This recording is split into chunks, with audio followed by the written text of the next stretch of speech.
so you can see the title. Yeah, the original title that yeah, it's the same. State-to-state chemistry in ultra-cold quantum gases, propensity rules, and chaotic behavior. Jose, thank you very much for accepting the invitation. You are welcome.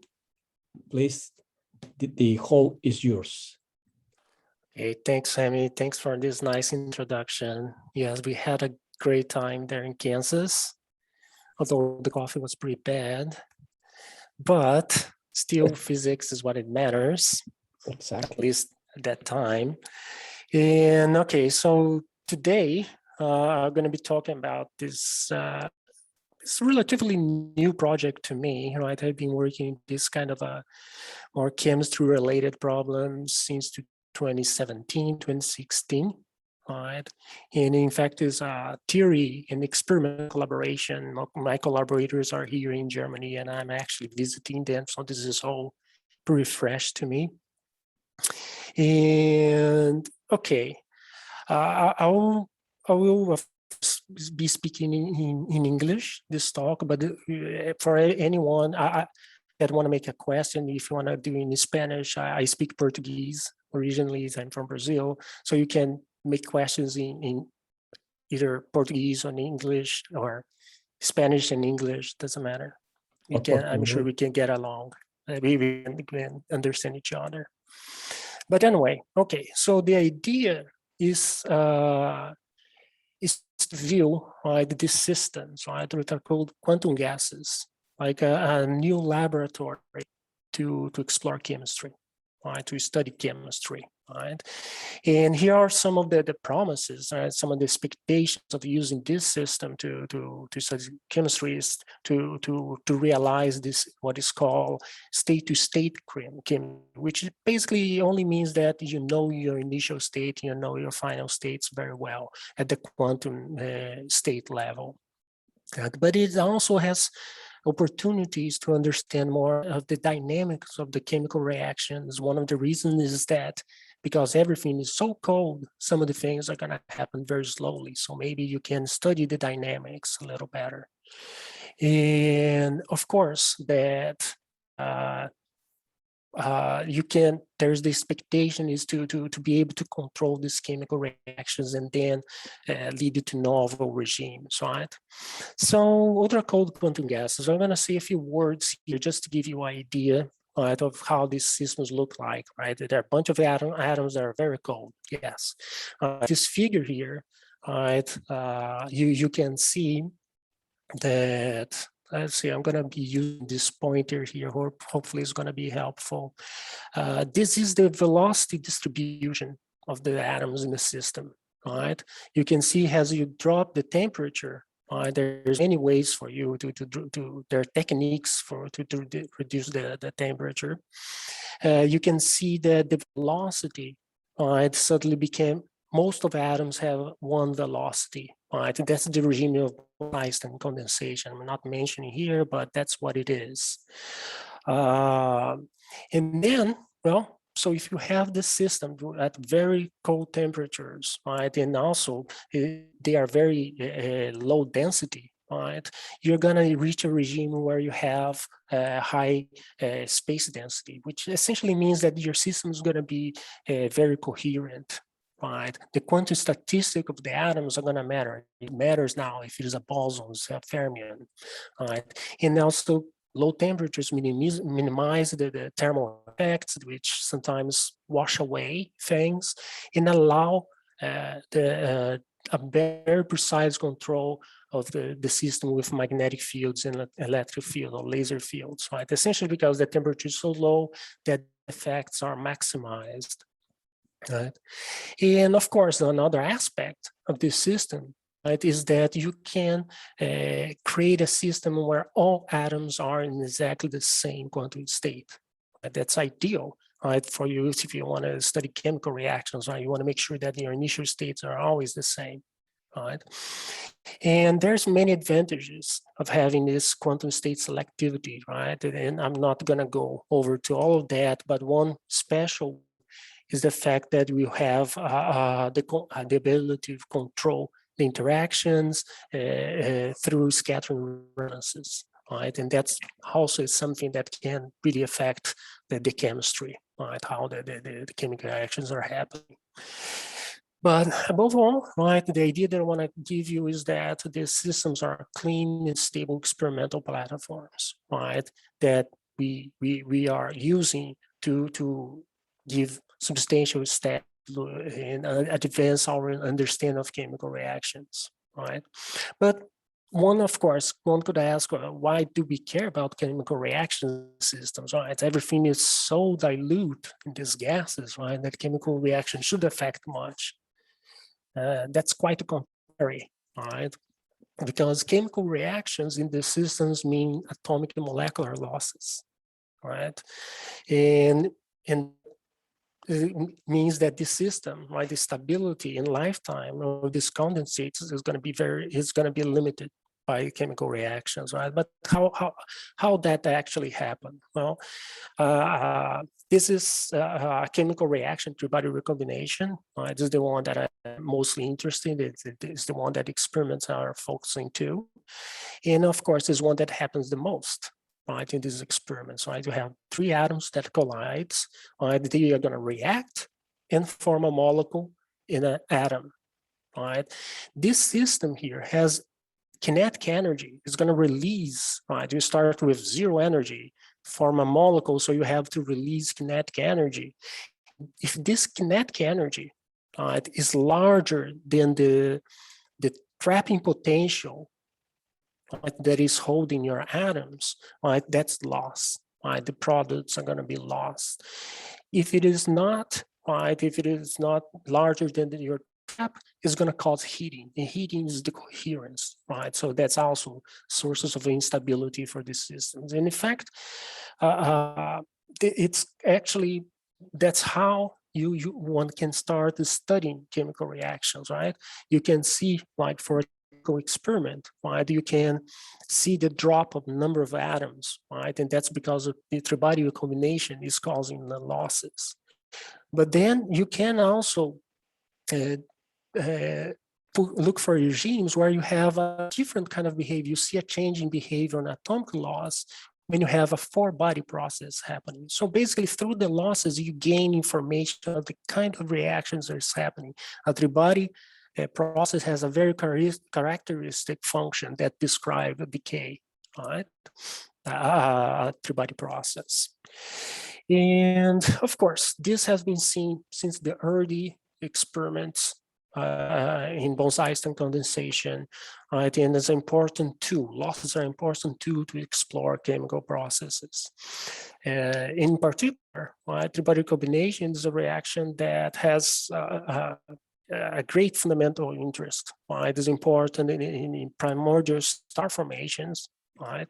There are three hydrogen. That's how you form the lighter molecules in the universe, right? First molecules. And of course, there's a lot of applications in ultra-cold plasmas, atmospheric physics, and chemistry, right? Now, it is a challenging calculation, right? And from the theoretical point of view, right, of course, you have a three-body process that's going to have effectively 6 degrees of freedom that you have to deal with. Right? And of course, there are spins in the problem. The interactions are strong, which means that 2 of the atoms can support many molecular states. And the dynamics of the reactions itself, it is complicated. So from the theory, it is a challenging process. And of course, experimentally, right, you also have essentially the same kind of complications, right? But you also need, on top of that, you need fast detection schemes, right? In ways to map out all the important transitions, because you're going to be doing a lot of spectroscopy in the system. Right? So I want to say a few words, right, really briefly about the theoretical model we use, right, which is the hyperspherical adiabatic approximation. Right? Just vaguely speaking, right, we start with a Hamiltonian, some kinetic and potential energy, and typically you could describe that in terms of some spherical coordinates, right? The idea now is to transform these coordinates to the hyperspherical coordinates, right? Where you have one hyperradius that gives the overall size of the system in hyperangles, right? Where the angles are going to be basically controlling the geometry of the system, right? So the idea is pretty simple. Right, once you have your Hamiltonian, these new coordinates, it can be written in a semi-separable way. Right, you can see that all the angular dependence is going to be here, right? And you end up solving the. Oops, I should. Yeah, you end up solving these equations for fixed values of R, the hyperradius, right? Just like Bohr-Oppenheimer approximation. And once you do that, right, what you have is you have the hyperspherical potentials, which again goes pretty similar in parallel to the Bohr-Oppenheimer approximation. But of course, we go beyond Bohr-Oppenheimer approximation, and you obtain things that are complicated like these ones, right? And now here, please pay attention that my units, right? I'm using van der Waals units, right? For length, I have the van der Waals length, right? And for energies, I have the van der Waals energy, right? I just realized that I wasn't able to yeah, this thing keeps coming up. But for atomic system, those are the relevant units, right? And the first point that I want to do about this potential is that there's two kinds of potentials, right? There's the ones that you can barely see here. They are the ones that goes to zero, right? They describe three free particles, right? Those are the three-body continuum channels. But you have all other ones that describe an atom and a diamond. So that's one way to name the channels at large distances. But of course, right, once you look to the energy spectrum, right here, you're gonna see that this is the bound spectrum. So eigenstates of these potentials at this energy range are true triatomic states, and those above that first dissociation threshold, those are resonant states, right? Because they can decay into a dimer, right? Indicating here. Now, how do we see the chemical reaction actually happening, right, in this representation, right? Look to, this is a little schematic, right? This is roughly speaking how three-body combination would happen, right? Again, we have three atoms that are colliding, and then they reach at some short distance to do the transitions, right? Because the couplings are at short distances, and then they leave, right? Has an atom and a dimer, right? You can also have many exit channels, right? And one of the questions that we are trying to understand is how this dynamic happens at short distance, right? What is controlling the physics there, right? And of course, we also want to understand the state distribution, okay? Because just look at the atoms disappearing is not going to be enough to gain information. We need to see how this the molecular states are being formed, and that's the major advance that we have achieved, right? And of course,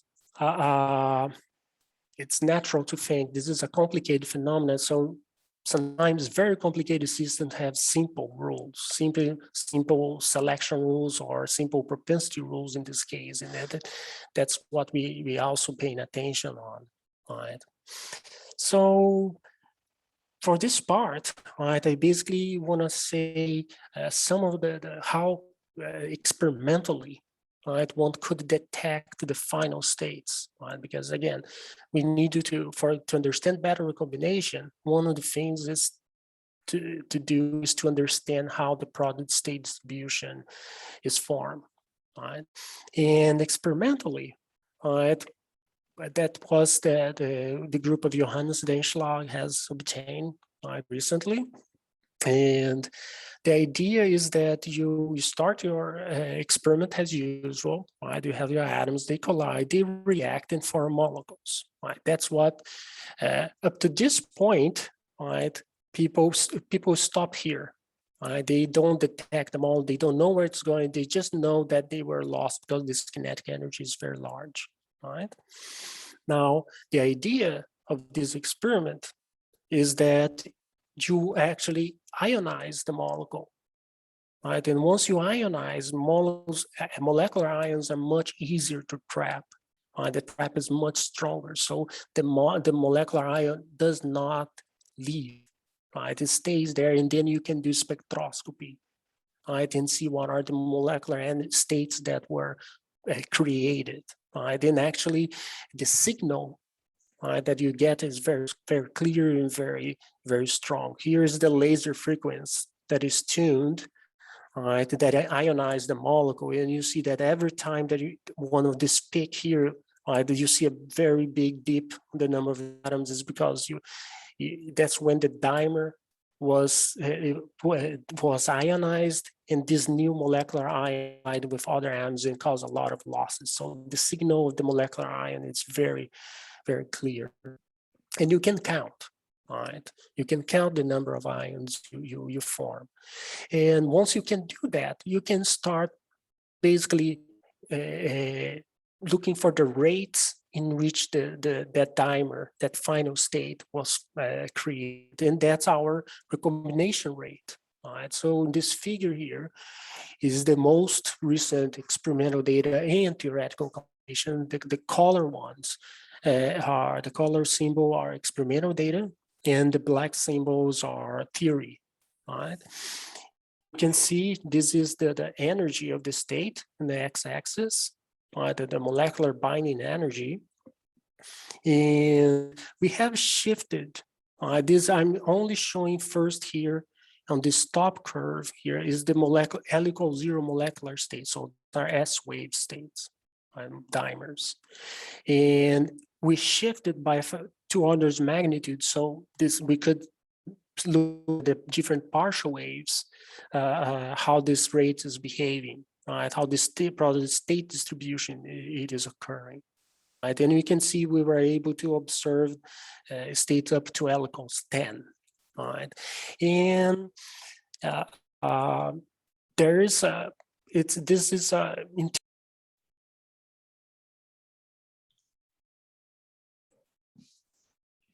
we lost your microphone, Jose.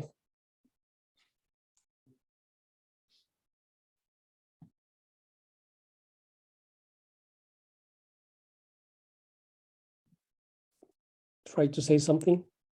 Okay. For some, I press the button here and I mute myself. I hope that wasn't for very long. Right? But here, the theory, it's using a very simplified theoretical model, and still we get a very good agreement with the experiment, right? So this experimental ability of checking and measuring, this is quite remarkable, right? Being able to determine what are the molecular states were actually populated. And one other thing this results show is that there is a form of a propensity rule. You see that states which have larger binding energy, right, they are less likely to be populated, right? And this is this line here that you're seeing. This is the inverse of the binding energy, right? Of course, there are modifications here. This is our overall behavior, but there is something for all partial waves that behave like that. And there are some other propensity rules that found from the spin of the molecules that I'm not going to show here today, right? But another surprising aspect is that it doesn't matter, even you can form both low L states and high rotational states, right? So that's a quite surprising result too. And of course, that was for rubidium-87, and we also have been working with rubidium-85 and found similar agreement where the dark blue here is the theoretical data the theoretical results, and the color ones are experimental results using different detection schemes, right? But they all seem to be very similar, which seems to be indicating a form of universality, because these states, they have a suppression with respect to the binding energy. Right? The more deeply bound molecular is, the harder it is to form. Okay, so that's just observational, right? The theory has I have done numerical calculations, they have done experiments, they got good agreements. We found this propensity role, which means decay. There's one of the depends on the binding energy for the population of the states. Now, how do we understand that, right? Our key theoretical finding is that the chemical reaction, right, really happens at distance larger than we thought it would be. We always thought that the chemical reactions would happen here, right, where things are more complicated, where things are more messy, right? But no, it actually happens here at longer distances, and that's based on we found this. This result we found by doing some tests. I'm showing this figure, but I don't want to discuss that now. But this is still to find the place where the transitions really happen, okay?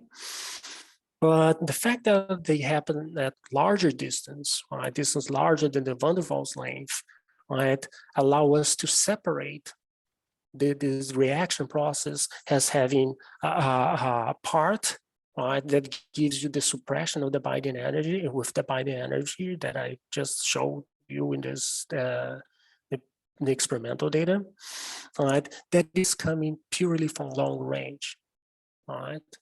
Now there's another part here, which is part that includes the phase. This phase here that I'm showing to you is the phase that you do the transition at this distance, but you still have penetration and you can have interference effects.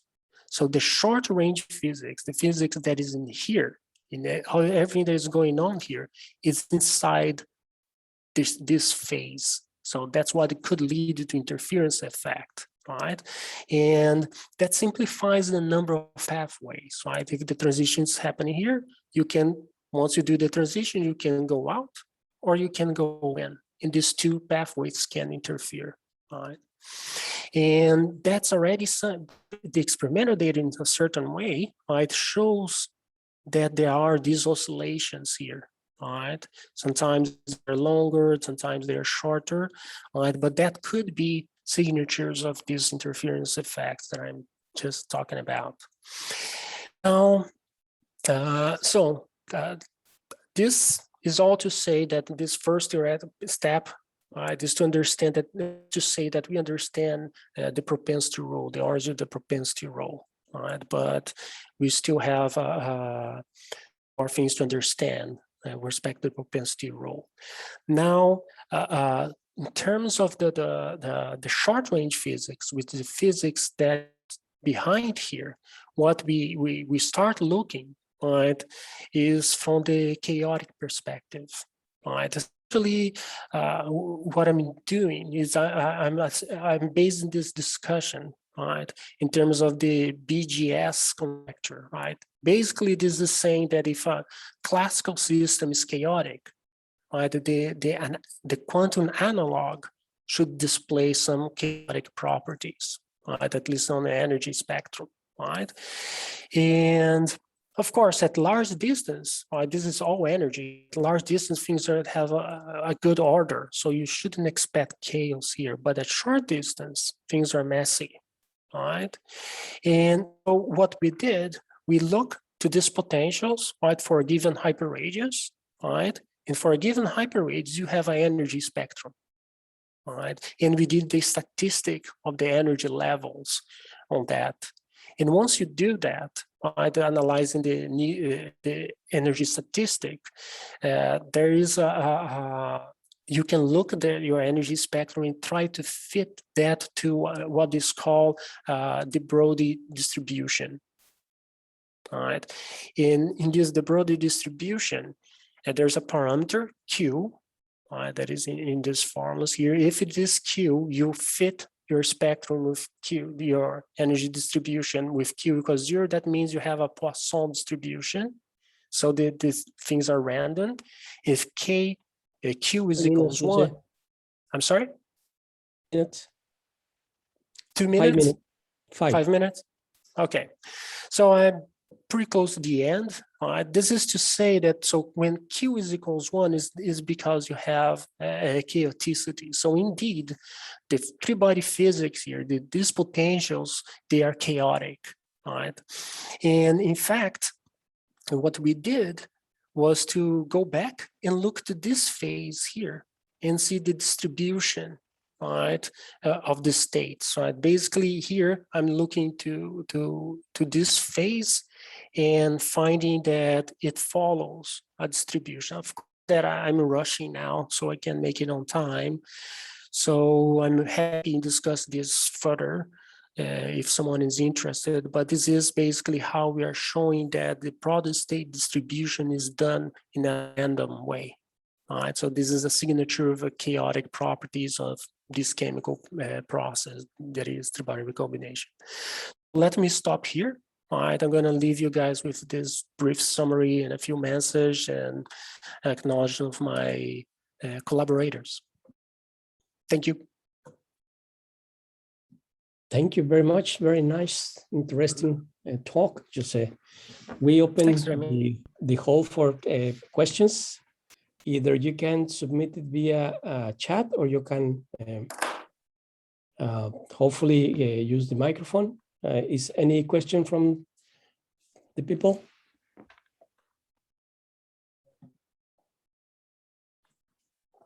I have one. Okay. Let's motivate them and see if they ask later. Of course, you didn't mention in the hypothetical model that you're using what type of interaction you have, except the generalized potential that you wrote there. And you distinguish two regions, as you have it there in the picture. The long range are states where you have these three particles, and then when they start combining. And of course, as you pointed out, you want to find out how this recombination, or how this combination of the molecule occurs. But of course, just looking at the Schrodinger equation and just solving it, what makes the chaotic behavior? The quantum behavior of the particles? Because it's not potential. Sorry, can you repeat the last part? Sorry. What is the basic physical principle that produced this chaotic behavior you were trying to describe at the end of your talk? What is generating the chaoticity? Yes. Okay. I would say that it's interactions. All right. So if the interaction, if the system had no interaction, you wouldn't have chaos, of course. Exactly. Right? So I think it's really the interaction that is called, that it is, I mean, think on the three-body classical problem, right? Two-body problems in classical mechanics is completely deterministic, right? But not the three-body one, right? The three-body one, it is non-deterministic, right? Any change of your initial condition change the orbit, right? So now, in the quantum mechanics, it is complicated to talk about chaos in quantum mechanics, because quantum mechanics is linear, right? That's why a lot of the things that are based here is on this conjecture that I talk about it. I think that paper, in this paper that is here, right? What the message is that the interaction, we have to have level repulsion. Right, one energy level has to repel or interact to another one, and when it does that, right, the magic happens. Right, but it's a foggy territory. Okay. Right? There's a lot of conjecture. This is a conjecture. Okay. For the public, I don't know if they have one question, but of course you were talking about ultra cold physics. This is in nano Kelvin region where you were talking about. Yeah. Usually when you go to higher energies, then we talk about normal chemistry. How would you Yes. distinguish the chemistry at ultra cold regions and the normal chemistry that we learn in molecular dynamics, for example? Well, I think ultra cold is easier, right? Because you don't have, many partial waves contributing. Just few partial waves should give you the answer. That's interesting because that's a better way to study, right? You go to the simplest order. I think so. The major advantage I think that ultra cold physics does is to simplify the process, right? So it's not many partial waves, right? Of course, that ultra cold temperature is also gonna transform the physics, right? Everything now is long wavelengths, right? So it's a different kind of chemistry, right? Okay. Most of these molecular states here that I'm talking about, right, they are not really chemical dimers, right? Because their size is still, the electron clouds, the atomic electron clouds are not overlapping anymore, right? So those are, I guess, van der Waals complexes, right? To really get into the real chemistry, right? You would need electrons to be participating, right? But we will get there. Right? Okay. I think I hear some noise in the background, but I didn't see who was trying to say something. Is there a question? We have time for one last question. Eugenio. Dr. Eugenio. Eugenio. Please, go ahead. I want, first of all, to congratulate Professor Incao for his very interesting presentation. Thank you. The remarks that I want to make concern the use of the hyperspherical coordinates that may not be familiar to some people. And this hyperspherical approach to atoms and to molecules have been used for quite a while, but they are not very familiar. They're not very popular. And in the audience is also Salvador Cruz. We used these coordinates in 1972 and reported them in the meeting of the Mexican Physical Society in Morelia. And probably Salvador Cruz can give remarks about the use of these coordinates. This is in the sense of, and I could say we should call these hyperspherical potential curves.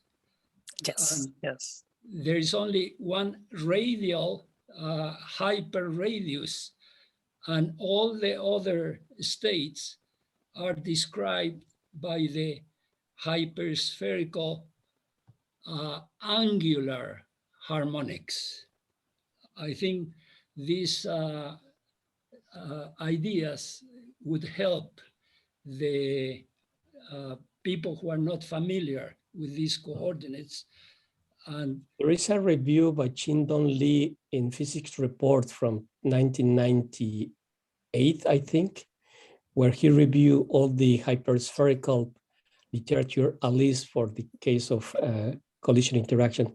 But Professor Leiku, I'm sorry, but I need to stick to the time. I know. I think we can submit questions. The email from Dr. Incao at Colorado, I can share it with you. Sure. I would like to finish this with to thank you, Jose, for that. Thank you. It was a pleasure. Thank everyone for making to this talk. Yeah, and if you would like to stay connected and listen to Spanish talks, you're welcome. Sure. We move to the next speaker today is, let me see, where is my list? Today we have Dr. César Martínez Flores, who's going to talk about efectos de confinamiento sobre los espectros de excitación de átomos de litio, berilio más y boro 2 más. I think if... Hola, doctor. Buenos días. Gracias. Buenos Pasamos a días. español. José, tu portuñol yo sé que anda medio... Posso entender, tranquilo. Ok, obrigado. Nada. Todo tuyo, César. Adelante. Ok, muchas gracias. Muy buenos días. Gracias por la invitación. Gracias a los organizadores por aceptar mi trabajo.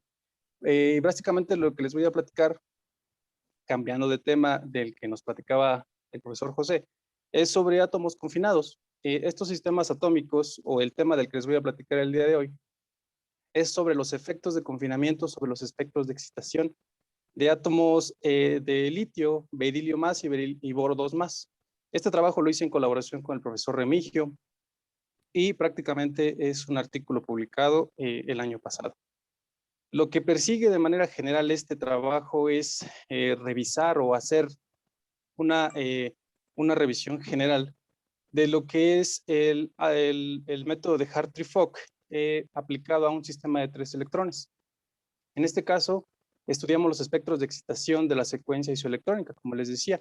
Y lo interesante de aquí es que implementamos la teoría o el método de X alfa de Slater con la teoría de Hartree-Fock para poder resolver las ecuaciones asociadas a través de un método numérico.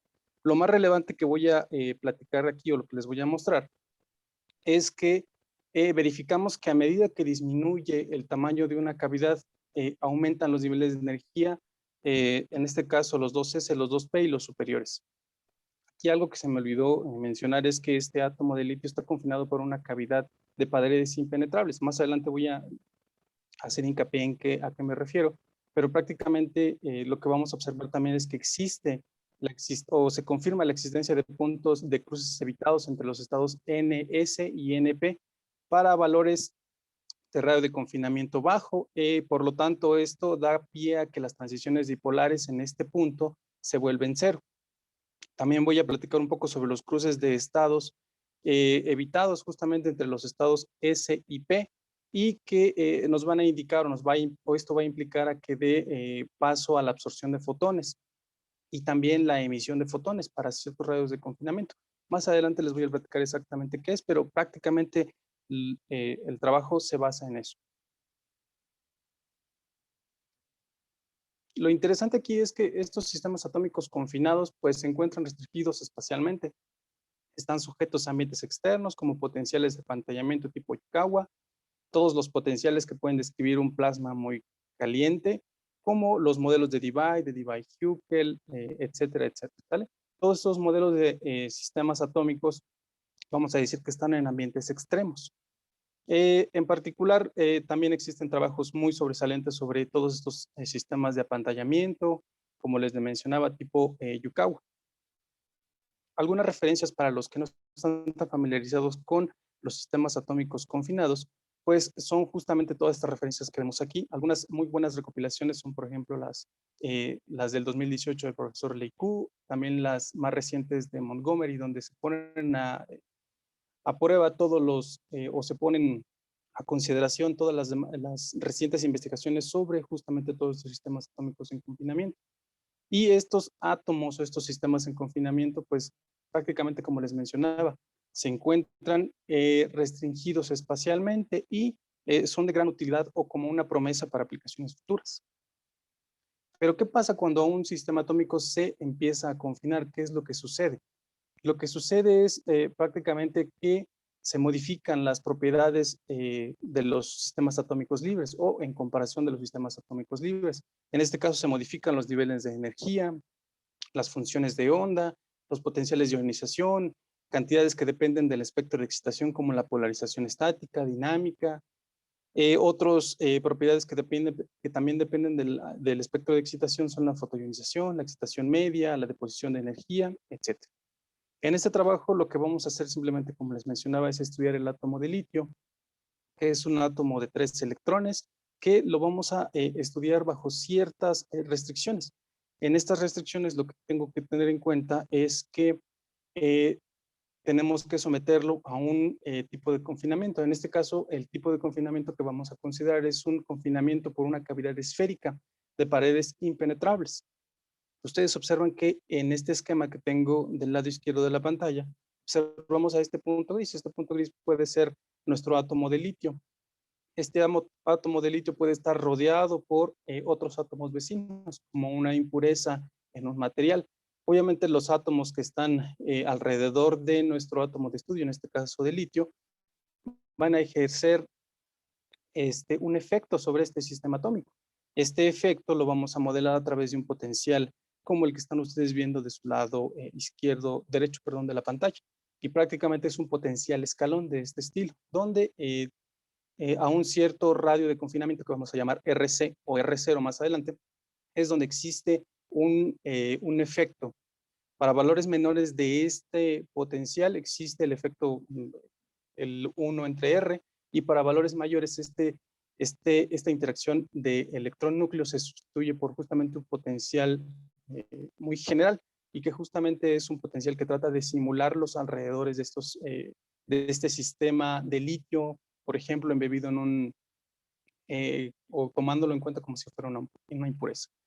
Y lo que hacemos prácticamente es que cada vez que estamos reduciendo el radio de confinamiento de estas cavidades, lo que va a suceder es que la presión se va a incrementar. Esta presión estática puede verse como la gráfica que están ustedes viendo en pantalla, donde en el eje Y está la presión en gigapascales y en el eje X está el radio de confinamiento. Este radio de confinamiento va desde un radio muy grande, 10, a un radio muy pequeño, 1, de derecha a izquierda de la pantalla, donde el radio de confinamiento 10 es como si el sistema atómico estuviera libre, como si no existiera ningún confinamiento. Conforme vamos reduciendo el radio de confinamiento, esta presión que se ejerce sobre el sistema atómico, en este caso el litio, berilio y boro 2+, se empieza a aumentar, y empieza a aumentar tal que la presión se empieza a incrementar, justo como lo estamos viendo en esta gráfica. Y lo interesante aquí es, pues, ¿qué es lo que podemos observar a partir de eso? Bueno, para poder observar algunas características, lo que nosotros hacemos es ocupar el método de Hartree-Fock. Este método es un enfoque general restringido que considera los dos electrones del núcleo 1s que están en el mismo orbital, ¿sí? Para simplificar el cálculo de los espectros de excitación, asumimos que los electrones internos no ven los electrones externos. Por lo tanto, este enfoque se conoce como aproximación de núcleo congelado, que generalmente se trata dentro del enfoque de pseudopotenciales. Sin embargo, aquí no usamos ninguna fórmula de pseudopotencial específica para describir la interacción interna de estos electrones, sino que la calculamos de manera explícita a través de una forma autoconsistente. Más adelante van a ver un poco cómo es que hacemos este tratamiento.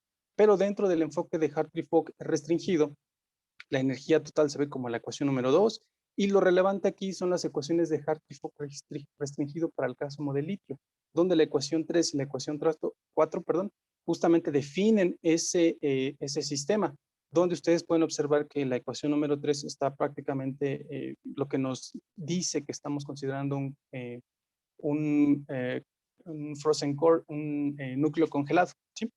Y ustedes pueden observar también que aquí están las J y las K, es decir, los operadores de 2 electrones, y las H, que son los operadores de un electrón. En estas H, o en estos operadores de un electrón, es donde va justamente el potencial de confinamiento, en este caso nuestra pared de cavidades impenetrables. Lo relevante es que para poder solucionar este sistema de dos ecuaciones de Hartree-Fock restringido, tenemos que tener en cuenta que los términos de dos electrones, como la ecuación 6 y 7, nos producen algunos dolores de cabeza. El que produce un poco más de complicaciones es la ecuación número 7, simplemente por los índices intercambiados de estas funciones. Cabe mencionar que las ecuaciones de Hartree-Fock son el primer paso para resolver un sistema multielectrónico.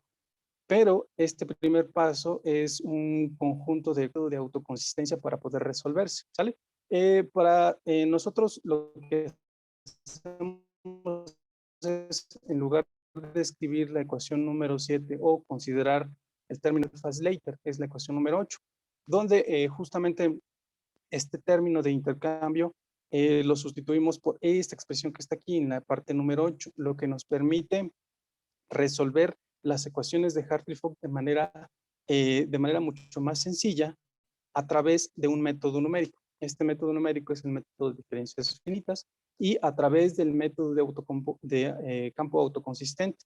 Para poder resolver ese conjunto de ecuaciones, lo que tenemos simplemente es que recurrir a este método numérico, que nos da la gran ventaja de que el sistema de ecuaciones que queremos resolver se convierte en un sistema de ecuaciones estándar, donde solamente tenemos que pues emplear métodos matriciales para poder resolver este sistema de ecuaciones. Los detalles están justamente en este PRA del profesor Remigio y Salvador con respecto a esta metodología. Entonces, lo relevante de esto es justamente los resultados. En este caso, podemos observar que para el átomo de litio sin confinamiento, tenemos resultados para el core y para la parte de la valencia. Es decir, el átomo de litio es 1s2, 2s1, ¿sale? Entonces, dado que el método numérico nos permite encontrar la descomposición espectral, lo que podemos hacer es obtener justamente todos los resultados que ustedes están viendo para el litio, berilio más y boro 2 más. Para la energía orbital, la energía de Hartree-Fock, estas son las tensiones de oscilador dipolares de la transición 1s a la 2p, la energía media de excitación, y nuevamente lo mismo, pero lo que está arriba es para el 1s y para lo que está abajo es para el 2s. Recuerden que dentro del Hartree-Fock restringido, este 1s pues quiere decir que tenemos a los dos electrones dentro del mismo orbital. Por lo tanto, si ustedes observan los valores entre paréntesis son valores de otras referencias con otras metodologías al nivel de Hartree-Fock. Aquí ya no sé por qué no aparecieron, pero son referencias justamente con las que comparamos nuestros resultados y observamos un buen acuerdo, donde la mayor diferencia se encuentra en la parte de valencia. Otra forma que hicimos o que tuvimos para comparar nuestros resultados con, en este caso, sin confinamiento, cuando tenemos un R igual a infinito, queremos decir que el radio de confinamiento es muy grande, tal que el radio de la cavidad es tan grande que es como si no tuviéramos ningún confinamiento. Aquí las líneas son nuestros resultados numéricos y los símbolos son los resultados de otra referencia. Y observamos que la función del 1S pues nos da bastante bien. La función del 2S, es decir, sin confinamiento, para el litio, berilio y boro 2 más, observamos que para valores más pequeños que 0.5, 0.3, existe ya una pequeña diferencia con respecto a nuestros resultados y los resultados de otras referencias. Cabe notar que aquí lo que estamos haciendo es la comparación de nuestro versus un método Hartree-Fock puramente, ¿sí? Y 3 minutos, observamos que César. las diferencias, sí, doctor, gracias. Observamos que las diferencias no son tan notables. Lo interesante aquí también, como les decía, es que justamente cuando nosotros tenemos estos resultados para las energías orbitales, observamos la aparición de cruces evitados. Estos cruces evitados simplemente son cruces entre estados NS y NP, donde en esta gráfica que está aquí, las líneas representan a los estados S y las líneas con símbolos representan a los NP, donde observen aquí que en algún momento estas dos líneas para el estado 3s, 3p, 3s, 3p para todos estos sistemas atómicos, litio, berilio más y boro 2 más, se empiezan a cruzar. Lo mismo pasa para el 2s y el 2p, se empiezan a cruzar. Después de este punto de cruce evitado para un cierto radio de confinamiento, lo que vamos a observar es que el estado más bajo de energía ya no va a ser el 2s, sino va a ser el 2p para cada uno de estos sistemas. Lo mismo pasa para el 3s y el 3p, ¿sí? Y esto ya se había observado en algún momento para el átomo de hidrógeno y que concuerda básicamente con resultados previos. También podemos observar que la energía orbital del 1s pues prácticamente no cambia o no cambia tan radicalmente. También podemos o calculamos la energía total, que está de acuerdo, en este caso para el átomo de litio está en muy buen acuerdo con estos resultados. Lo interesante aquí es justamente lo que están observando aquí. Estas son las tensiones de oscilador dipolares. Estas energías de oscilador dipolares cambian conforme el radio de confinamiento va disminuyendo. Y observen aquí, hay algunos valores que se pueden observar bastante interesantes, donde toma valores negativos esta transición dipolar del 1s al 2p. Nuevamente las líneas son para la transición de valencia 2s al 2p, y las líneas con símbolos son las del núcleo del 1s al 2p. Y aquí observen que hay valores muy particulares para estos sistemas. De primera mano pensaríamos que están equivocados estos, pero no. Se cumple que todos estos resultados son correctos a través de la regla de suma de Thomas Reich-Kuhn, donde justamente estas líneas son relevantes, ¿sale? También lo que hicimos fue calcular justamente la polarizabilidad estática, donde estas líneas verticales justamente nos dicen que está el cruce de puntos evitados, donde las energías, en este caso, si tomamos en cuenta el 2s y el 2p, son iguales, por lo tanto la transición dipolar es igual a 0, y en este caso la polarizabilidad estática diverge. De manera muy rápida, se confirma que como consecuencia del confinamiento las energías orbitales y totales del sistema aumentan a medida que disminuye el radio de la cavidad, y la primera transición dipolar permitida 2s a 2p disminuye, mientras que la 2s a la 3p aumenta, justo como veíamos en las gráficas de las tensiones dipolares. Aquí existe un punto de cruce a una cierta presión crítica en el que se invierten los niveles de energía 2s y 2p, donde las tensiones dipolares para esta transición se vuelven cero, esa presión crítica, etcétera. Prácticamente estos resultados son bastante interesantes porque confirmamos algunos aspectos para sistemas de un electrón, pero para 3 electrones. Espero se haya entendido un poco el panorama general. Muchísimas gracias a todos por escucharme y pues nada más. Gracias. Muchas gracias, César. Abrimos la sesión. Tenemos tiempo para una pregunta antes de pasar al siguiente speaker, que ya vamos retrasaditos. ¿Alguien en la audiencia quiere preguntar?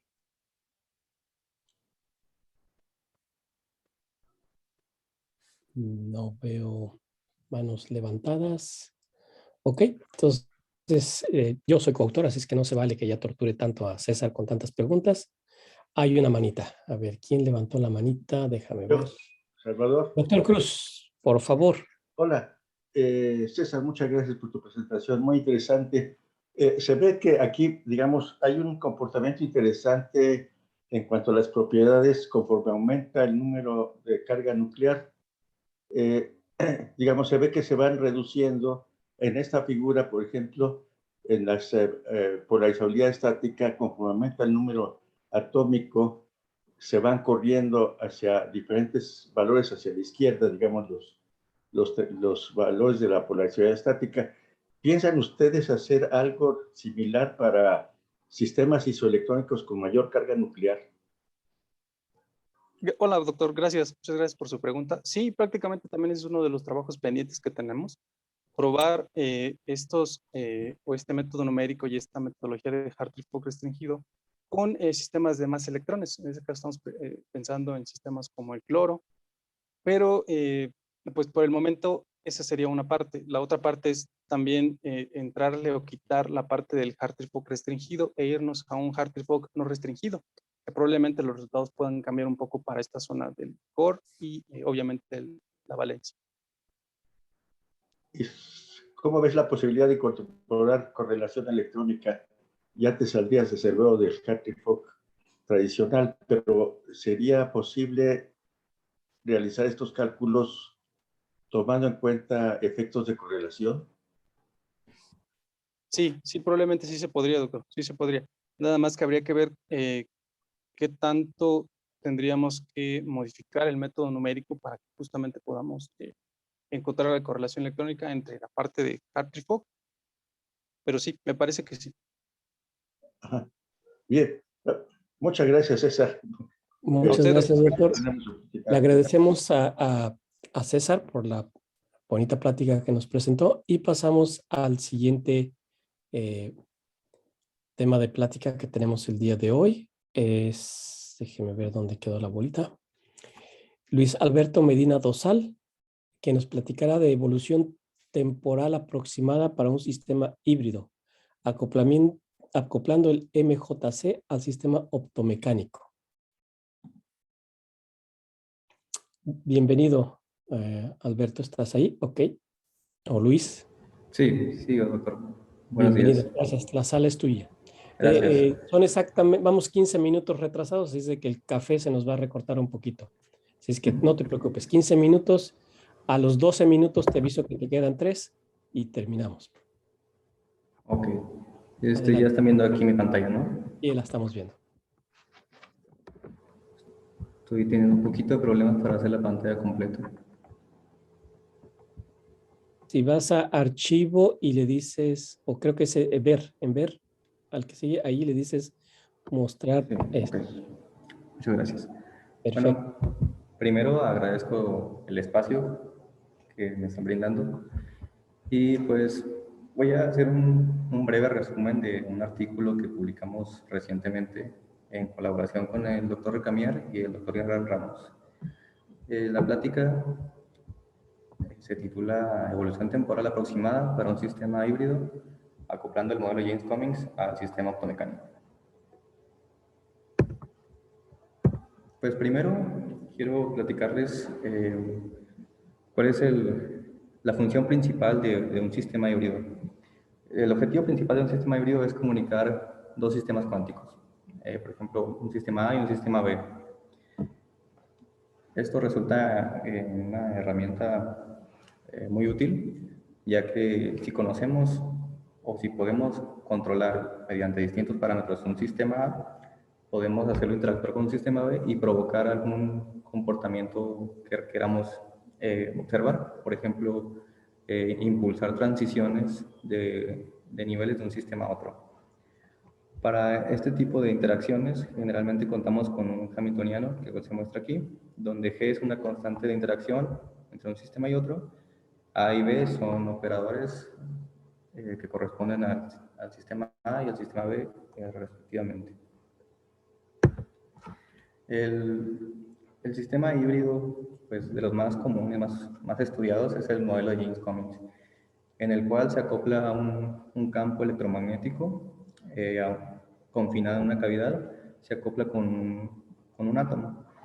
El átomo está modelado en la aproximación de dos niveles y el campo dentro de la cavidad, por simpleza, se modela como un campo de un solo modo. El hamiltoniano característico de este sistema está dado aquí por HJC.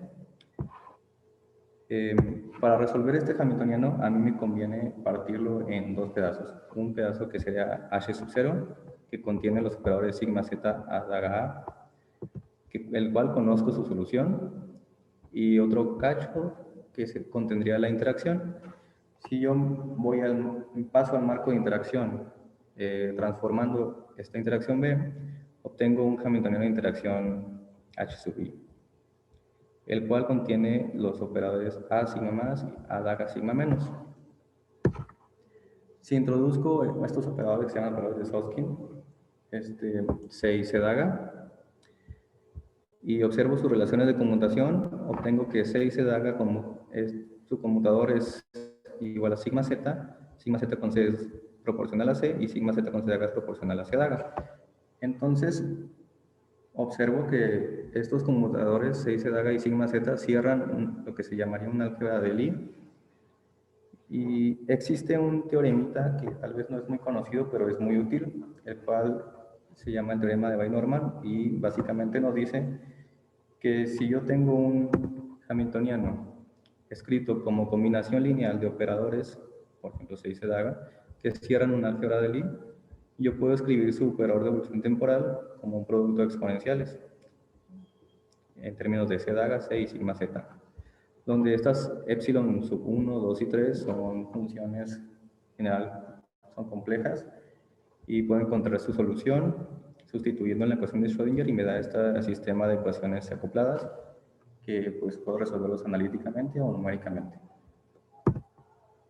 Una vez que yo tengo el operador de evolución temporal, pues puedo encontrar mi función de onda a cualquier tiempo, propagando un estado inicial que corresponde al átomo en su estado excitado y al campo en la cavidad como un estado coherente. Aplicando este operador de evolución temporal, obtengo la función de onda al tiempo t, que está aquí, y teniendo mi función de onda al tiempo t, pues puedo calcular cualquier observable que me interese. En particular, aquí les muestro el valor esperado del operador sigma z y el número promedio de fotones. Y pues obtuve la función, el comportamiento característico del modelo James Cummings, dado por estos colapsos y reavivamientos. Y aquí quiero resaltar esta correlación que hay entre la excitación del átomo y el número promedio de fotones en la cavidad. Ejemplo, al tiempo cero mi átomo está en el estado excitado y tengo 9.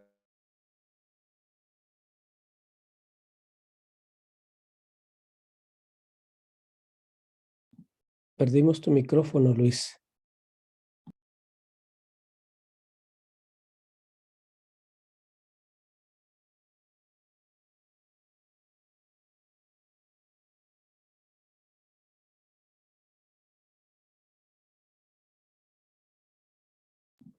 Seguimos sin oírte, o al menos soy yo. ¿Lo oyen los demás? Todo se está escuchando. No oigo la presentación.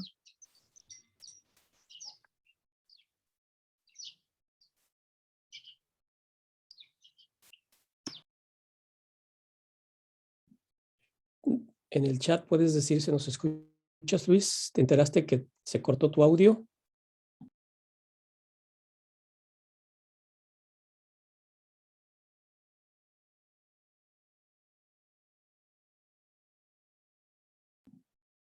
Creo que perdió la conexión de internet porque perdimos la presentación y el audio. A ver si se vuelve a conectar.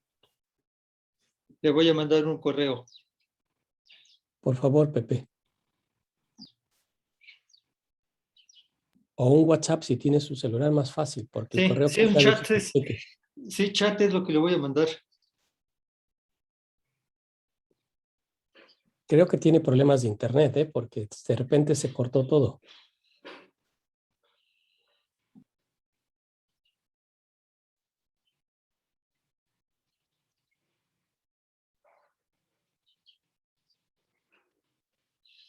Ya se lo mandé, pero todavía no lo ve.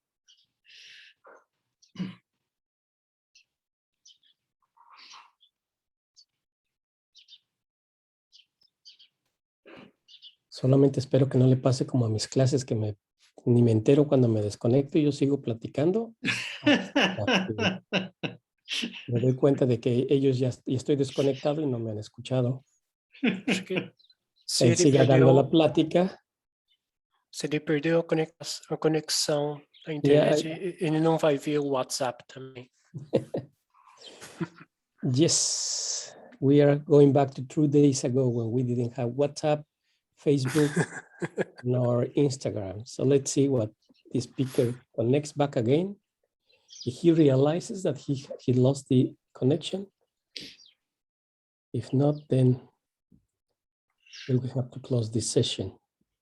Let's see Parece que no tiene su teléfono a mano porque no ha respondido el WhatsApp. Lo que creo que está pasando es que está dando la plática. Él sigue platicando en la pantalla y no se ha dado cuenta que se desconectó. Es posible. Yo cheque el celular. Vamos a ver qué pasa. Démosles otros 2-3 minutos. Ya son las 10 de la mañana con 8 minutos allá. Así es de que 2 minutos más y si no, pues ya le agradeceremos aunque no esté presente.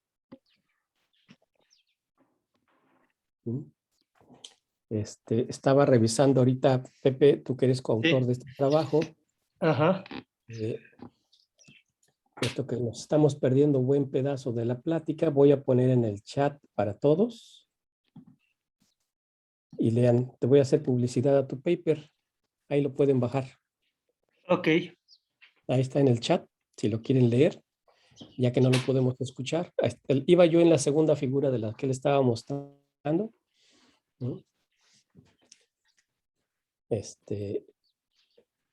Lo publicaron en Entropy, ¿verdad? Es el de Entropy, sí. Ok, sí, es el que vi ahí. Yo Entonces, creo que no, ya no se conectó.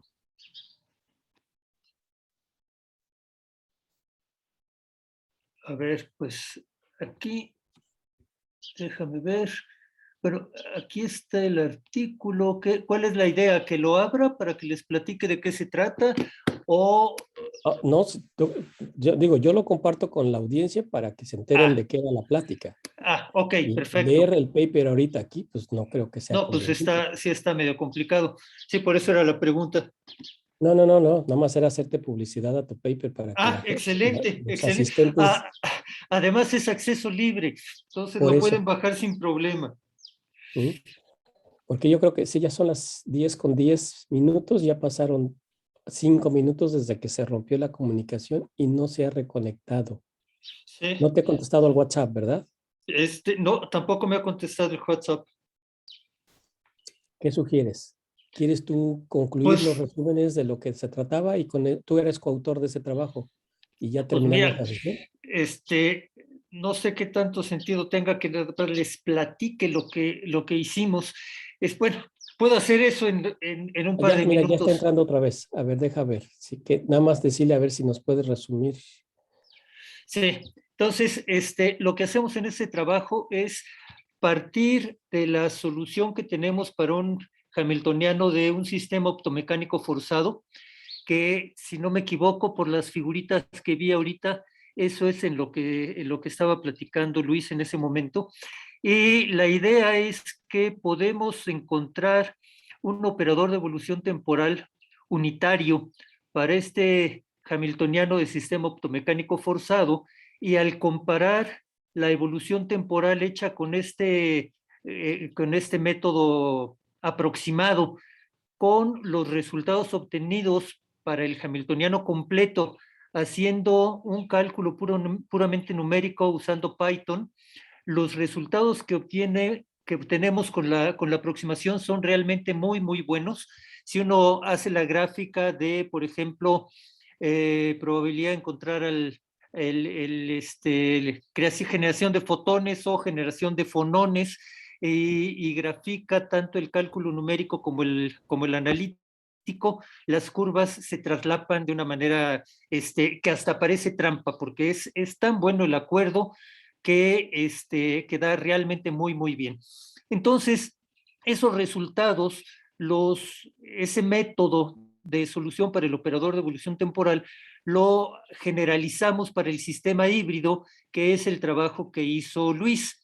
Entonces, en el sistema híbrido lo que tenemos es un átomo de 2 niveles inmerso en una cavidad.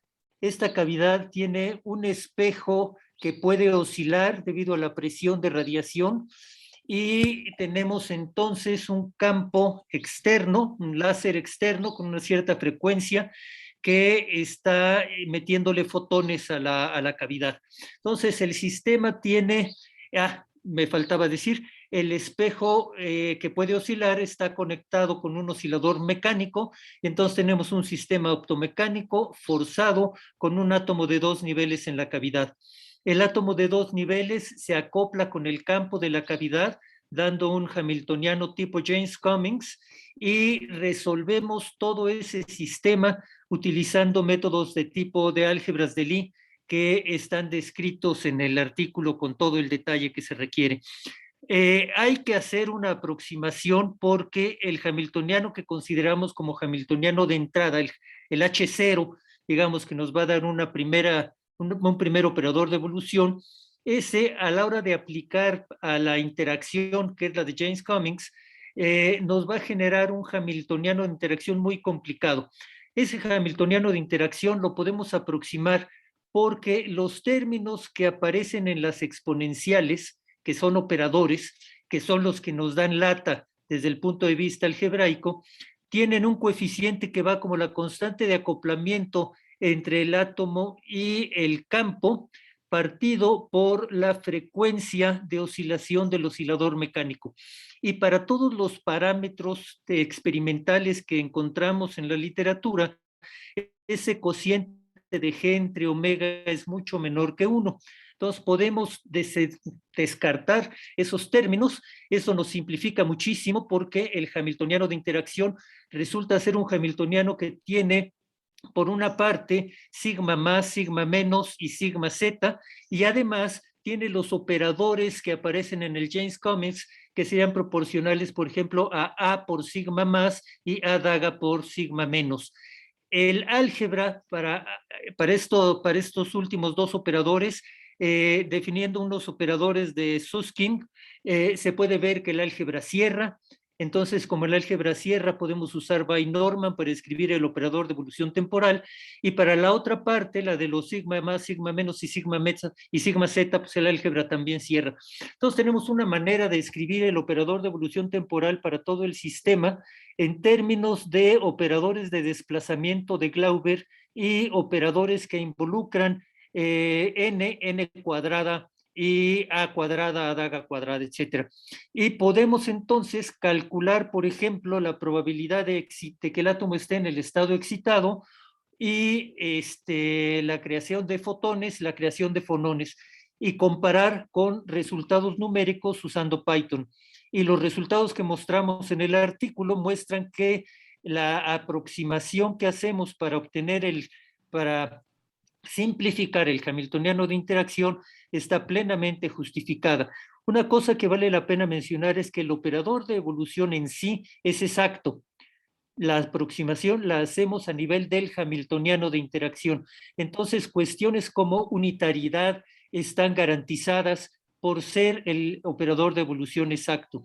Claramente, aquí no hemos metido el sistema como un sistema abierto, donde tuviéramos interacción con un baño o que hubiera un decaimiento en el átomo o que los espejos de la cavidad no fueran perfectos. Estamos suponiendo espejos perfectos, átomos sin decaimiento y haciendo la evolución unitaria.